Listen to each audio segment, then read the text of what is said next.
Hello, my name is Professor Judith Hawley, and I'm the chair for another in the London Luminaries lecture series. Now, as you possibly know, the London Luminaries is a voluntary organisation that represents a group of historic properties working together to explore the history of the West of London. Each property provides the talk, and the Luminaries supplies a platform for them. Now, I need to inject a sombre note here as I report the sad news of the death of our friend Derek Purnell. He was the director of Strawberry Hill House from 2020 to 2024 and a keen supporter of the Luminaries. A brilliant advocate for art and culture and a warm-hearted leader, he will be much missed by many. To return to tonight, we usually have a theme for each season of talks, but this year we decided our partners would showcase what they wanted to talk about in their presentations. And tonight's talk provides an introduction to the current exhibition at Emery Walker's house. The exhibition is called Making Her Mark, Women in the Arts and Crafts Movement. And I strongly recommend that you visit Emery Walker's house, where you'll be able to see some of the exquisite work by May Morris discussed in this talk, alongside the work by many other craftswomen. The exhibition is on now, and it's on right through to the end of November, so do try to make a chance to go. So let me introduce our speaker. It's Helen Elletson, who's been Curator of Research and Development at the William Morris Society since 2000 and a Senior Curator at the Emery Walker Trust since 2010. Amongst Helen's publications are A History of Kelmscott House and Highlights of the William Morris Society collection, as well as articles on the arts and crafts movement, including A Feeling for Beauty, May Morris, Emery Walker and the Arts and Crafts of Hammersmith, which appeared in Country Life in 2017. Over to you, Helen. Right, so I shall begin. In 1936, 2 years before her death, May Morris wrote a letter to her friend, the Irish playwright George Bernard Shaw. "I'm a remarkable woman," she said, "always was, though none of you seem to think so." Known in relation to her more famous father and overshadowed for many years by him, I think it's appropriate this evening to reevaluate May's life and work by looking at her inspirations, achievements and legacy, and her role in the arts and crafts movement to see for ourselves if May was justified in calling herself a remarkable woman. Born on the 25th of March, 1862, almost 28 years to the day after her father, May was the second daughter of William and Jane Morris. From a young age, May was exposed to a range of artistic and political influences, and she went on to inherit the skill of embroidery from her mother and talent at designing from her father. May is known to have been practicing the art of embroidery when she was still a small child. She recalled, "Embroidery is the first thing I learned. I sat beside my mother at her embroidery frame and watched the needle come down and begged to be allowed to fasten the thread." Educated at Notting Hill High School, May went to study embroidery at the South Kensington School of Design before enrolling at the National Art Training School. And even at the age of 16, when she enrolled, May was aware of the intricacies of business management, as her father's letters to her reveal the full details of the life of running a company. She was also regularly seeing some of the Morris and Company embroiderers at one of their bases at the family home, Kelmscott House in Hammersmith. Contemporary accounts show that the embroiderers were surrounded by an atmosphere of creative activity and were privileged to have come across some of the most influential minds of the time. And that's because Kelmscott House was at the centre of the socialist movement in London, with activists from both home and abroad gathering in the historic Coach House for the weekly Sunday evening lectures from 1884 until William Morris's death in 1896. May was therefore in a prime position to meet some of the most celebrated socialists of the day, such as Peter Kropotkin, Annie Besant, Eleanor Marx, and George Bernard Shaw, who was to become romantically involved with May. May keenly followed her father's interest in the socialist cause and was actively involved in recruiting speakers, fundraising, leading the choir and supervising the Socialist League library. And it was customary to invite the guest speaker of the Sunday evening socialist meetings up to the dining room to have supper with the Morris family afterwards. And it was on one such occasion, when George Bernard Shaw was about to leave Kelmscott House, when May appeared at the door, and what he said made a gesture of assent with her eyes. This was the infamous mystic betrothal that he later wrote about, and Shaw said it was instantly registered in heaven.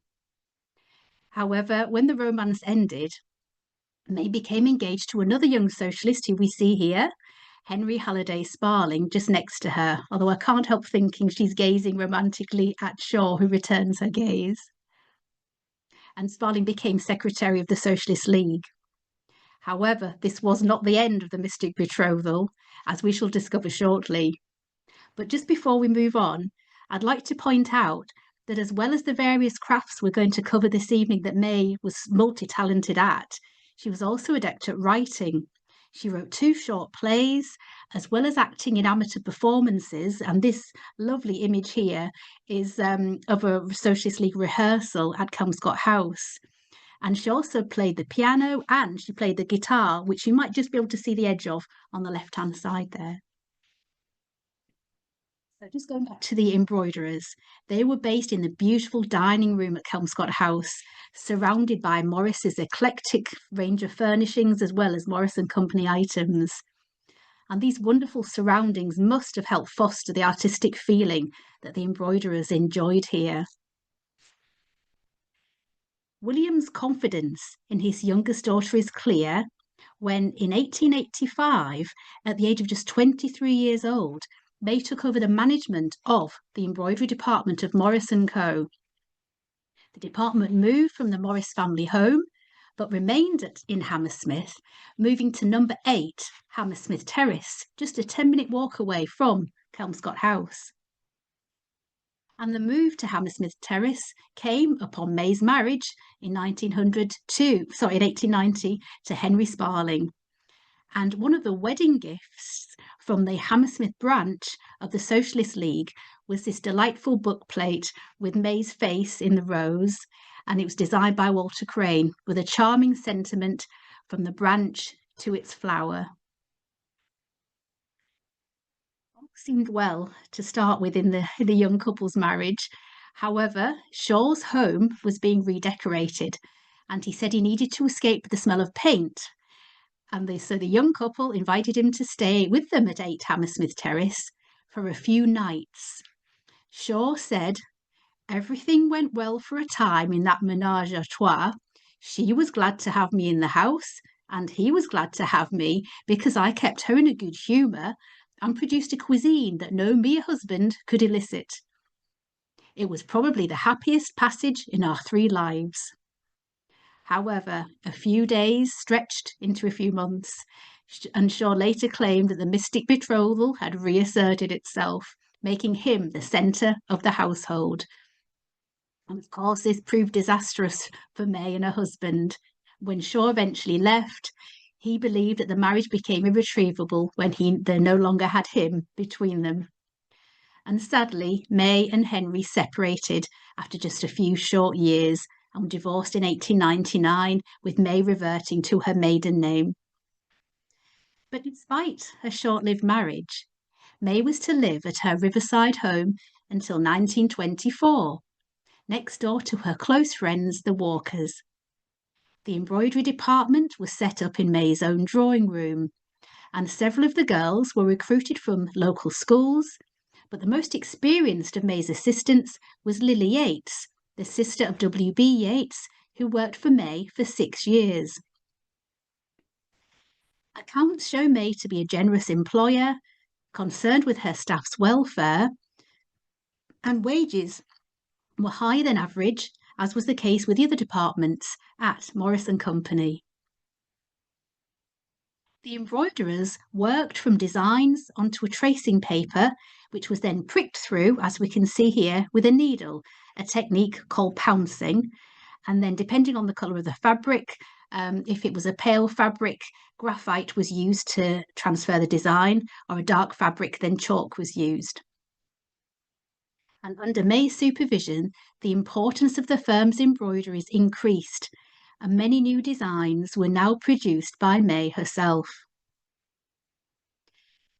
An embroidery daybook records May's extensive repertoire of designs executed in the 4 years that it covers. It highlights the significant contribution that May and her team of needlewomen made to the success of Morris and Company. During the 4-year period, there were 453 orders for a total of 670 items.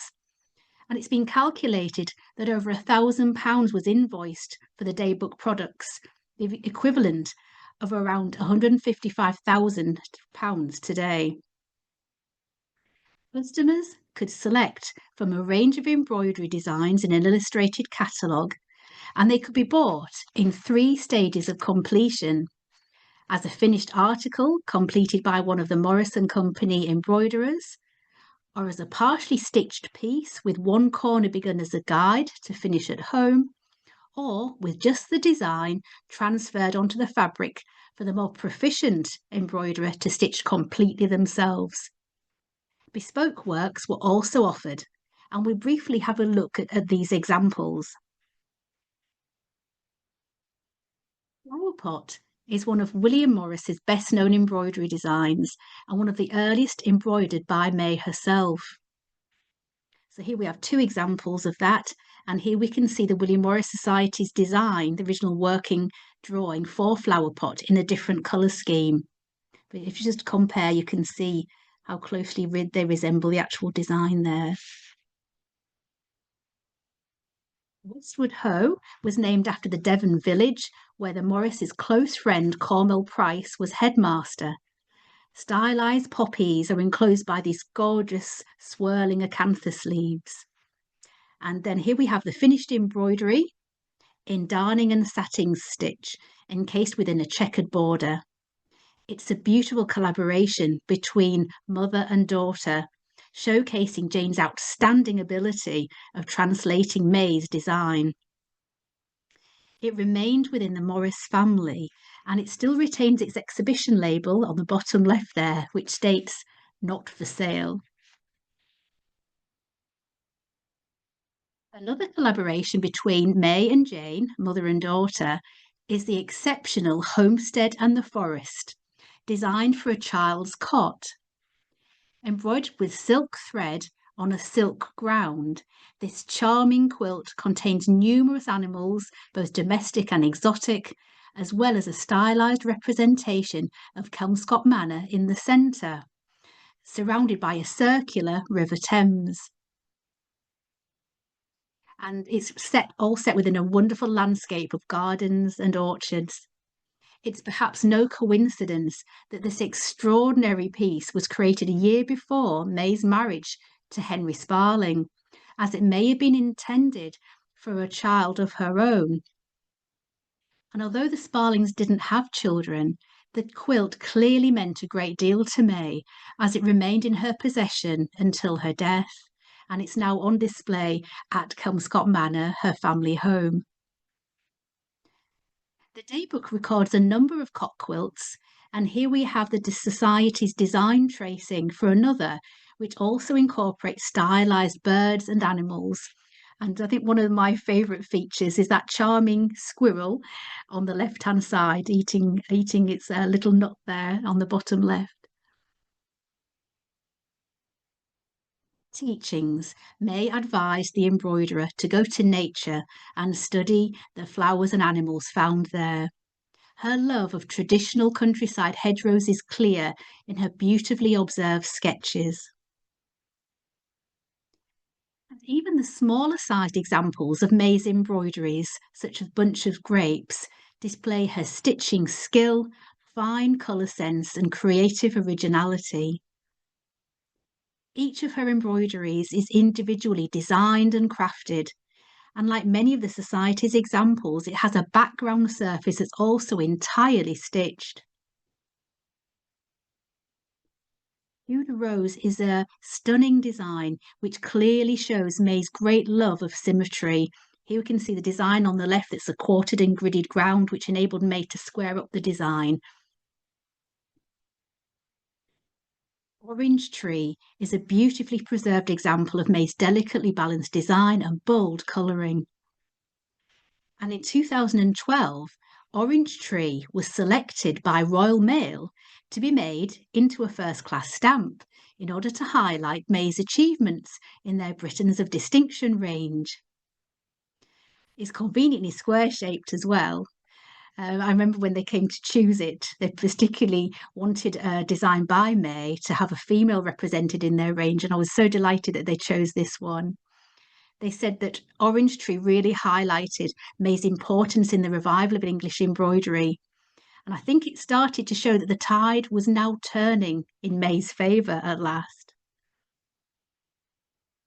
The Australia table cover was a special commission for the Bar Smiths of Adelaide, who were among the most important of Morris & Co.'s international clientele during the 19th century.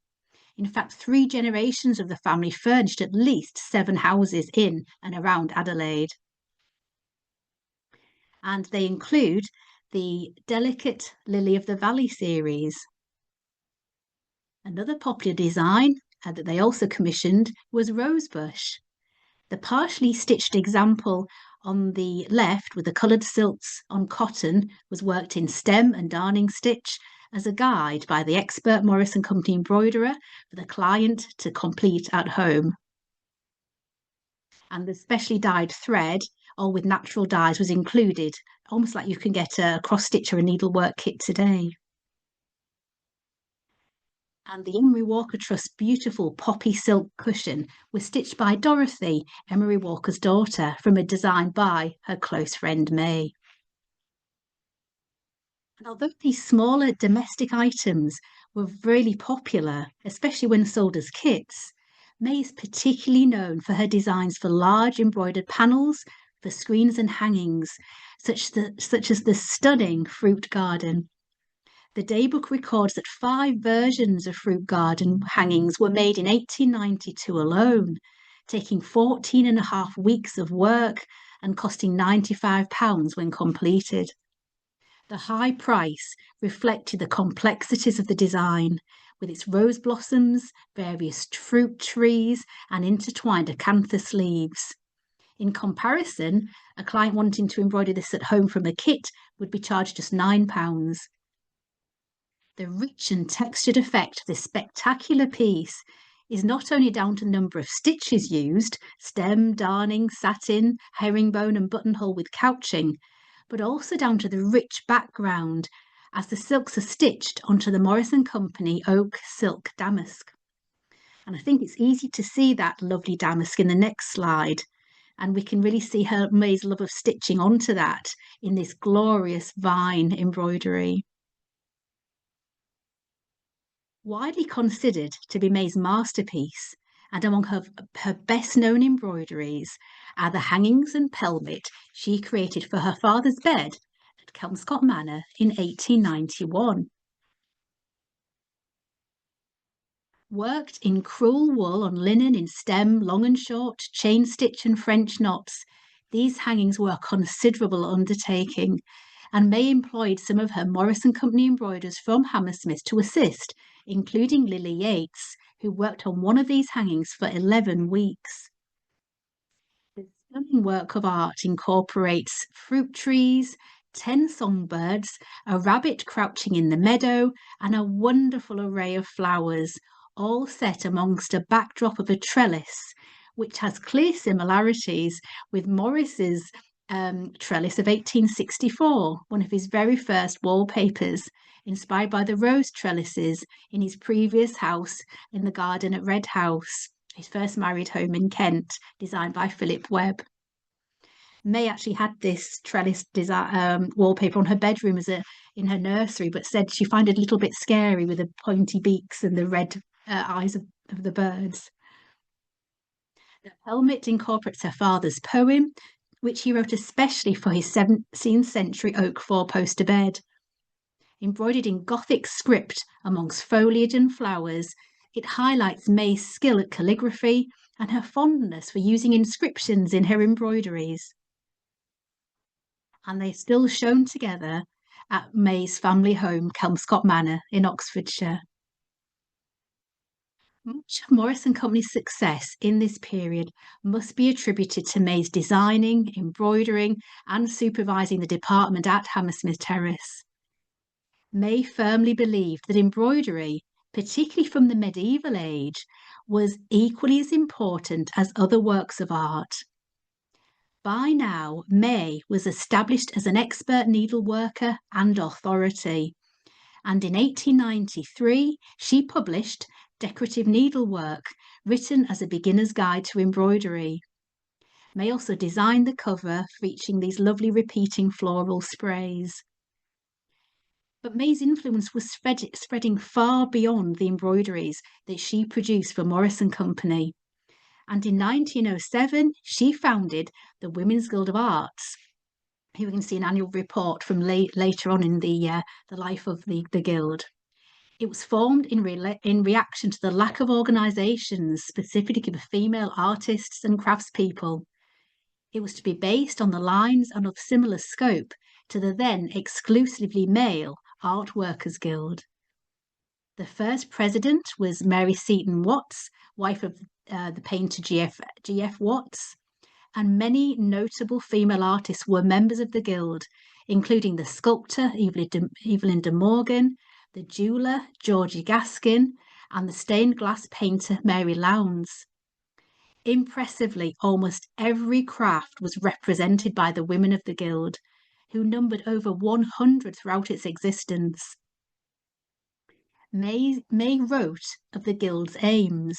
She said, "As I understand it, we are a body of women joined together as such, men always having their own organisation, to do what we are doing, i.e., to keep to the highest level the arts by which and for which we live, to keep ever fresh and vital the enthusiasm, the belief, all the things which are the impetus of human endeavour. Perhaps also we have the omission of heartening up the weary, among whom may sometimes be ourselves and each other in times of trouble and depression, and generally of exuding an atmosphere of camaraderie, without which one's work would surely be as Dead Sea fruit." May was the guiding force and remained chair of the guild until her death. These bed hangings were exhibited at the 1916 Arts and Crafts exhibition in London as part of a Women's Guild of Arts decorative scheme. And they did enormous amount of work to help refugees during the war, and went to considerable lengths, to help others. Like a multi-talented father, May was also a true polymath and skilled in a number of crafts, including designing for wallpaper. The beautiful honeysuckle was the first of 3 wallpapers designed by May, and this is a stunning original watercolour for that design. This was quickly followed by Horn Poppy, and May's 3rd wallpaper design was Arcadia, all available in a number of different colourways. We're returning briefly to May's first and most successful wallpaper, Honeysuckle. Despite its popularity, it was common practice for designs to come under William Morris's name to ensure their profitability, leading to confusion over the attribution of May's wallpapers and her other designs still to this day. Society is also fortunate to have all 4 colour variations of honeysuckle, which we can see here. Firstly, there are 2 almost identical in colouring to the original design, and the final 2 with a green background and this lovely blue background with the yellow honeysuckle flowers. And we also have, just to illustrate, a Sanderson reprint from the 70s, because Morris's patterns and May Morris's have been in production almost since they were created and managed to respond to changes in fashion.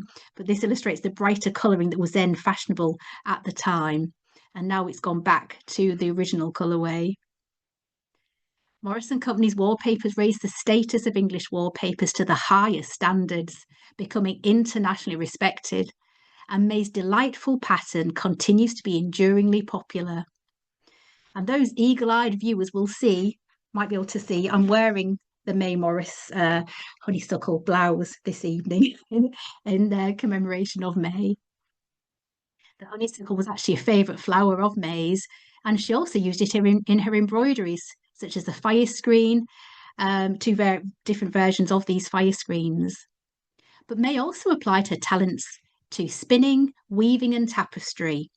Here she is at her spinning wheel and at her loom at Kelmscott Manor.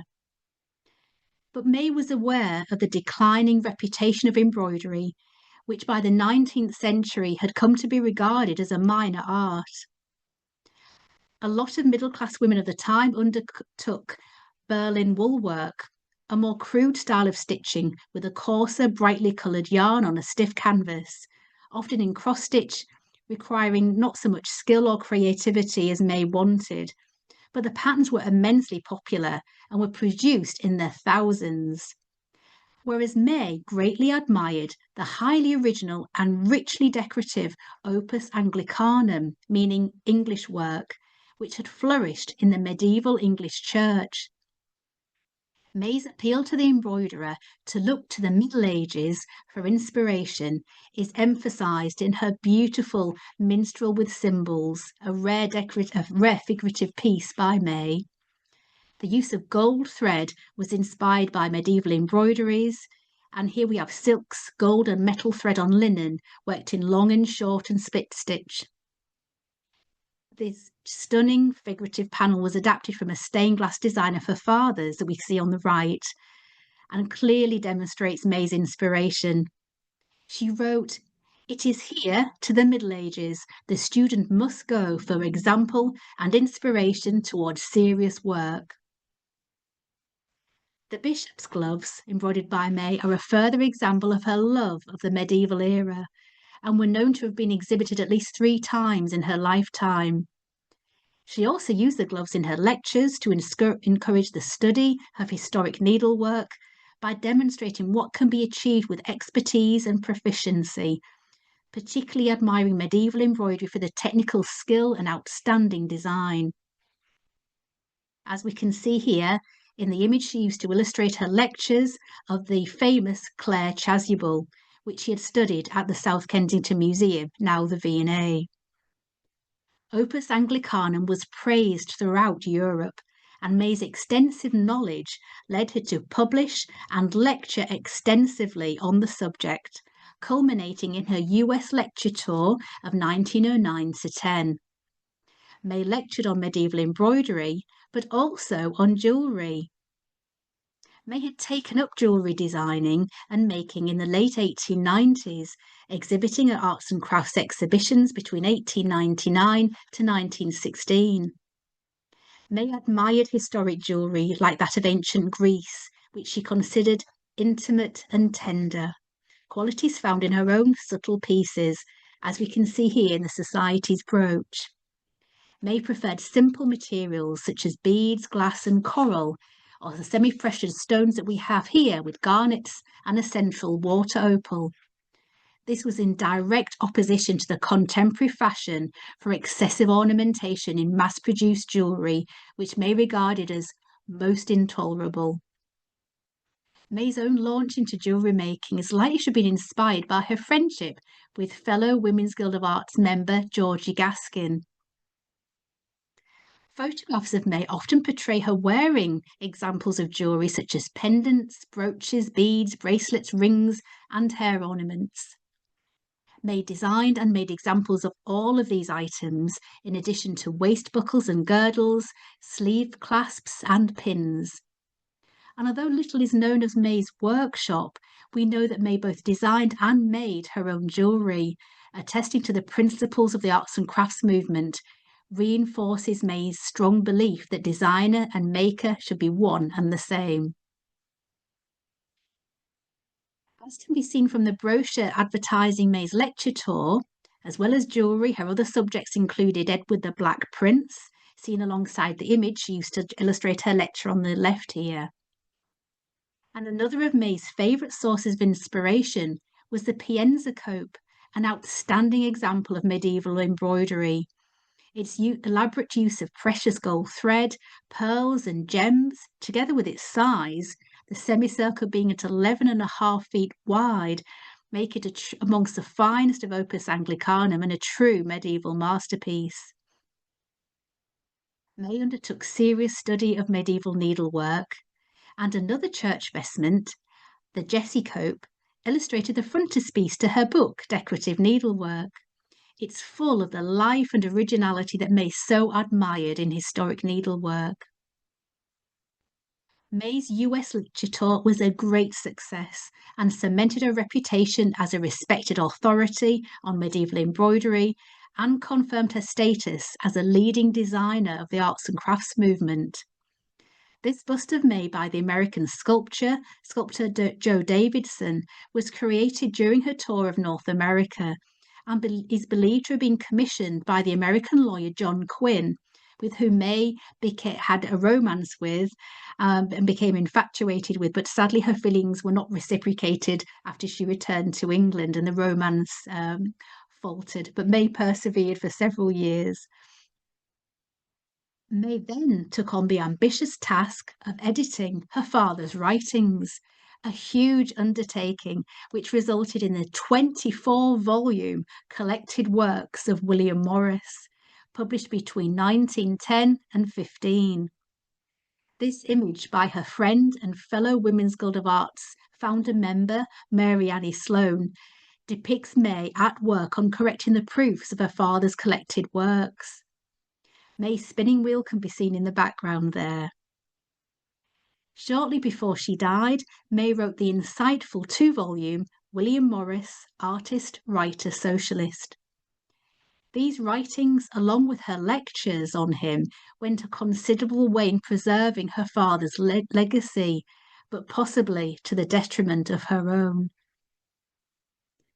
Despite these other commitments, May continued to lecture and teach at a number of British art schools, including locally to her at the Hammersmith School of Arts and Crafts, also at Birmingham School of Art, and at the Central School of Arts and Crafts in London. May taught her students an aesthetic appreciation of the art of needlework and aimed for the high standards she felt had been lost. Her teaching became legendary, and several of her students went on to become highly respected designers, craftswomen, and teachers. In particular, Lily Yates, one of May's most experienced assistants who we've heard about, went on to co-found with her sister the Dunema Guild in Ireland. This later became the Cooler Industries, which, like May's Women's Guild of Arts, was also a woman-led craft society. Both Dunema and Cooler made an enormous contribution to the Irish craft revival, an achievement that's only really recently been recognised, much like May's contribution to the English arts and crafts movement. May also offered private embroidery classes and continued to produce embroideries for a great variety of special commissions, including for book covers. This striking silk cover of delicate stems and flowers with gold thread and seed pearls showcases the diversity of May's abilities. May also stitch pieces for herself, and here we can see her home at Hammersmith Terrace on the bottom left. This beautiful wool on linen embroidery depicts her family home of Kelmscott Manor, with lines from her father's epic poem, The Earthly Paradise. This June, embroidered frieze were designed for her sitting room at Hammersmith Terrace and offered a lovely connection between her London home and Kelmscott Manor, her country home, both having the Thames flowing past. May used the detail on the lower right as a teaching aid in her lectures. May gave up her Hammersmith home in 1923, moving permanently to her beloved Kelmscott Manor, where she took a leading role in improving the lives of the local community, even prompting the formation of the Kelmscott WI in 1916, one of the first in England. May commissioned the architect Ernest Jimson to build 2 cottages in memory of her mother Jane, who had died in 1914, And then in 1920, she set about commissioning a memorial hall in memory of her father, built by Norman Jewson. May worked tirelessly in fundraising for this much-needed village amenity, which took 14 years to come to fruition, finally being opened by her great friend George Bernard Shaw in 1934, 2 years before her death. May went on to bequeath numerous important items to museums such as the V&A, the Ashmolean, and the British Library, and crucially was responsible for preserving and securing the future of Kelmscott Manor. And it was whilst living at Kelmscott Manor that May finally found the companionship that had eluded her in the form of an unlikely friend, the ex-land girl, Mary Frances Vivian Lobb. Sadly, Mary Lobb was often described in derogatory terms due to her unusual appearance and clothing, but nevertheless, she became May's devoted companion, and they spent the rest of their lives together. May also enjoyed a close friendship with her next-door neighbours, the Walkers, as I've mentioned, at 7 Hammersmith Terrace. Emery Walker was a typographer, printer, engraver, and co-founder of the Doves Press. In his lovingly preserved arts and crafts home can be seen William Morris's 17th century library chair from Kelmscott House on the far left of the drawing room.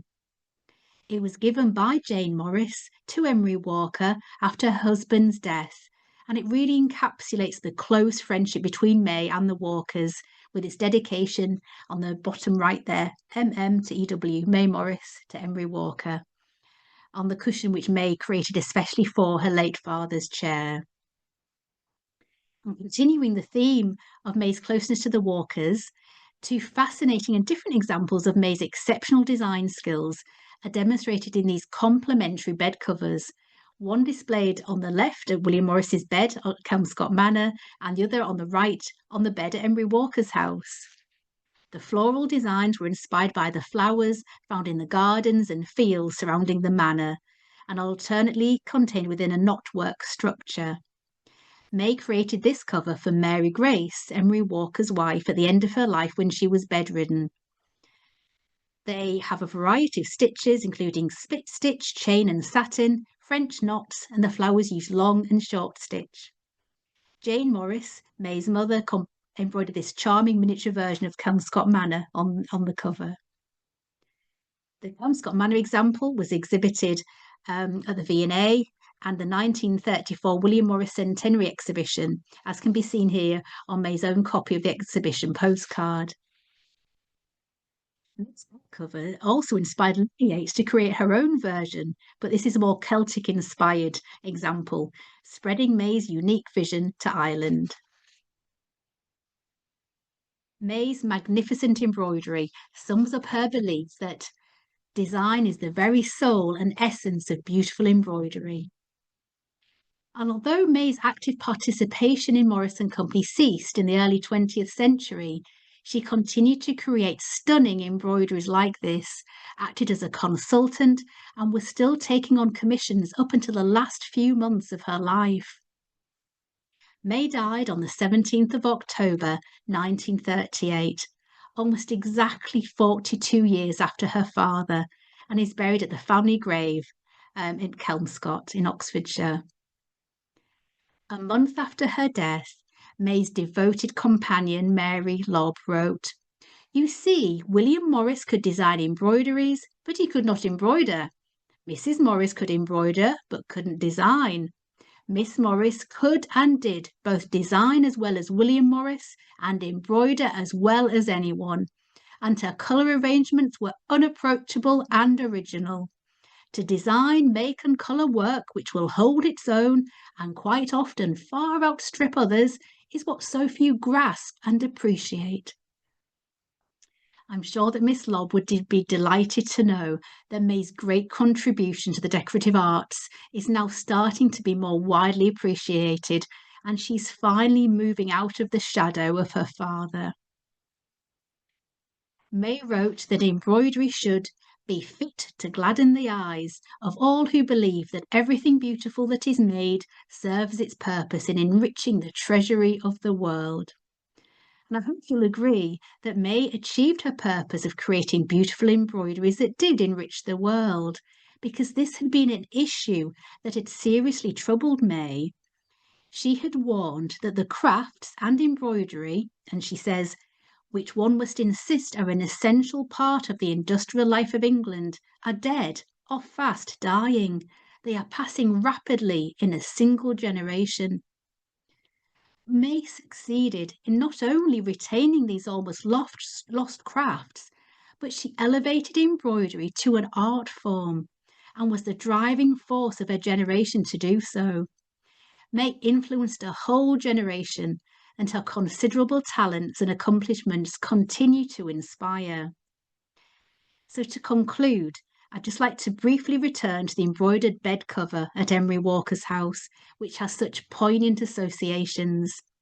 Designed and entirely stitched by May, I feel it encapsulates her talents and knowledge, use of colour and design, and demonstrates her extensive knowledge of historic precedents. May and her skills were certainly appreciated by the Walkers. This embroidery meant so much to the family that it was used as the cover for each of their coffins in turn. Mrs. Walker's coffin in 1920, on Emery's in 33, on the daughter Dorothy's in 1963, and finally on Elizabeth de Haas's, the custodian of the house, in 1999. It's one of the Trust's treasures and can be seen on display in the house. I began this talk with May's lament that no one thought her remarkable. Through examining her extraordinary life and work and her considerable and lasting legacy, I hope that May's claim can now finally be justified, that she was indeed a remarkable woman. Thank you very much for listening. A fascinating character. We've also been told that there's an exhibition on May Morris at Russell Coates Museum in Bournemouth until the 5th of October. So this is a May Morris moment. It strikes me, and this might be a good note to close on, that she was a really remarkable woman and also an admirable woman, and somebody I think I would have really enjoyed getting to know. Is she somebody that you feel that you would get on well with? So I think William Morris might have intimidated me, but I think May would be more approachable. And I think all the skill, talent she had, the enthusiasm for so many projects and undertaking so many crafts, I'd love to have spoken to her about things, and this, and also the sadness in her life, but then finally meeting a companion sort of later on. I think you can sort of you can feel sympathy for her, and I think it just endears her to me even more. Yeah, and you've done a lot to bring her home to all of us. I'm very much looking forward to going back to Emery Walker's house to see this exhibition and to tour around the country. All these suggestions that the wonderful audience members have put in the chat about where we can go and see her. Thank you so much to Helen, and thank you to our lovely audience. Do come back and listen to our next talk, which will be on Ham House next month. Thank you so much, and good night.